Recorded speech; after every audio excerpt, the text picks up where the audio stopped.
प्रणाम ऋषिवर। कल्याण हो। युवक मुझे, मेरा नाम श्रवण है, श्रवण कुमार। सुंदर है। श्रवण, मुझे प्यास लगी है।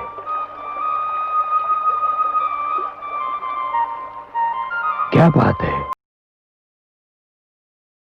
आपके वस्त्र तो आपका परिचय देते हैं, परंतु आपके शस्त्रों से आपका परिचय समझ में नहीं आता।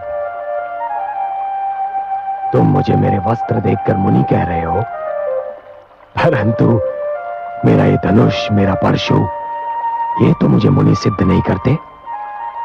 उच्च कुल का तो सिद्ध करते हैं। उच्च कुल?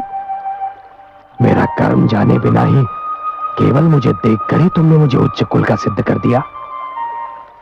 आप अवश्य किसी श्रेष्ठ ऋषि की संतान हैं, परंतु मैं एक वैश्य मुनि और छोटी जाति की माता की संतान हूं। श्रवण, तुम्हें अपनी माता को छोटी जाति का कहते हुए लज्जा आनी चाहिए। माता तो माता होती है, जो पूजनीय होती है। व्यक्ति की पहचान उसके कर्म से होती है। श्रवण, जन्मना जायते शूद्राः संस्कारात् विजोच्यते।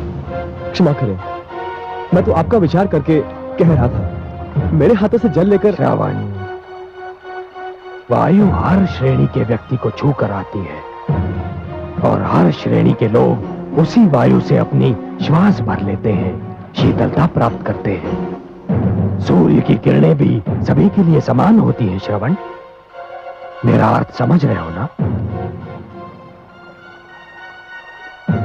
लाओ, मुझे जल दो, मैं बहुत प्यासा हूं।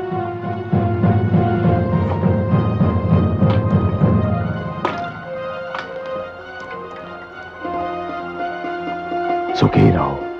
हे मुनिवर, आप मुझे अपना परिचय दें, बड़ी कृपा होगी, क्योंकि आज से आप मेरे आदर्श हैं। श्रवण, मैं ऋषि जमदग्नि और माता रेणुका का पुत्र परशुराम हूं।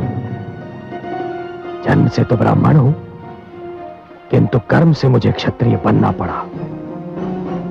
भगवान परशुराम, अहो भाग्य मेरे, जो मुझे आपके दर्शन हुए। एक तीर्थ स्वयं चलकर मेरे पास आ गया। मैं तुम्हारा तात्पर्य नहीं समझा।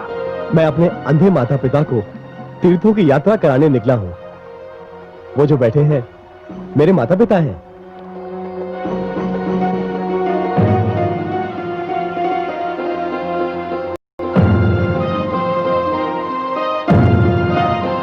परंतु मुझे वहां कोई रथ या अन्य वाहन दिखाई नहीं दे रहा। श्रवण, जिसमें मैं बहुत साधारण व्यक्ति हूं। मेरे पास रथ आदि साधन नहीं है, किंतु माता पिता की इच्छा को पूरा करना हर संतान का धर्म भी है एवं कर्तव्य भी। इसलिए इन दोनों को कांधों पर उठाए तीर्थों की यात्रा करने निकला हूं। श्रवण कुमार, तुम धन्य हो, तुम धन्य हो। तुम्हारे दर्शन करने के उपरांत अपने माता पिता का परम भक्त होने का मेरा अहंकार तो चूर चूर हो गया। मुझे अपने चरण स्पर्श कर। नहीं नहीं नहीं नहीं, आप मुझे पाप का भागी ना बनाए। आपका यश तो पूरे संसार में सूर्य किरण की भांति फैल चुका है।